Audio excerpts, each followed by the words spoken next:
सैयद जवाद है political analyst के तौर पर। मैं सियासी पहलू पर आता हूं, लेकिन उससे पहले सैयद जवाद, ये गृह युद्ध बार बार मुस्लिम लीग को, किसी मौलाना को क्यों याद आ जाता है? कोई भी विवाद तो गृह युद्ध, मुस्लिम टारगेट हो रहे हैं, गृह युद्ध।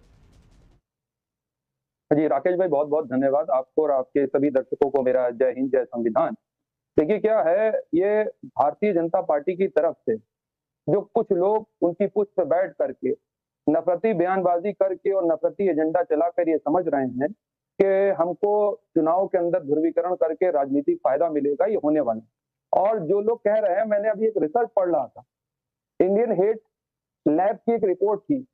उस रिपोर्ट में ये बाकायदा कहा गया कि सबसे ज्यादा नफरती बयानबाजी करने वाले लोग कौन सी पॉलिटिकल पार्टी के हैं, तो उसमें भारतीय जनता पार्टी के लोग जो है नंबर 1 पर आते हैं।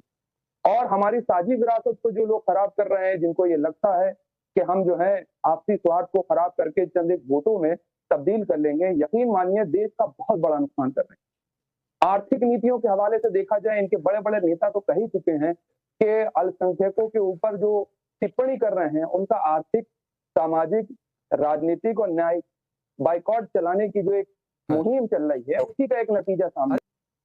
मैं आपसे 2 ही बातें कहता हूँ। ये बड़ी बड़ी रिसर्च जो अमेरिका जो है, यूएस की एक बड़ी रिसर्च है, उसके अंदर भी इस देश के बारे में उसका अंदेशा जताया गया।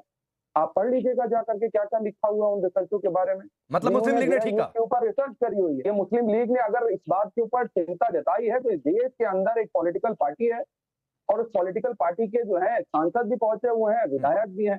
अगर कोई बात कही जा रही है तो उसको सुना भी तो जाए। ये अच्छा। कौन लोग हैं, मतलब आपको ठीक लग रहा है? करके सुन लीजिए, भारत के अंदर मुसलमानों को कभी 20 के नाम पे टारगेट करा, बात कह रहा हूँ तो जिम्मेदारी से कह रहा हूँ, मैं बड़ी जिम्मेदारी से अरे तो मैं भी सवाल जिम्मेदारी से पूछ रहा हूँ।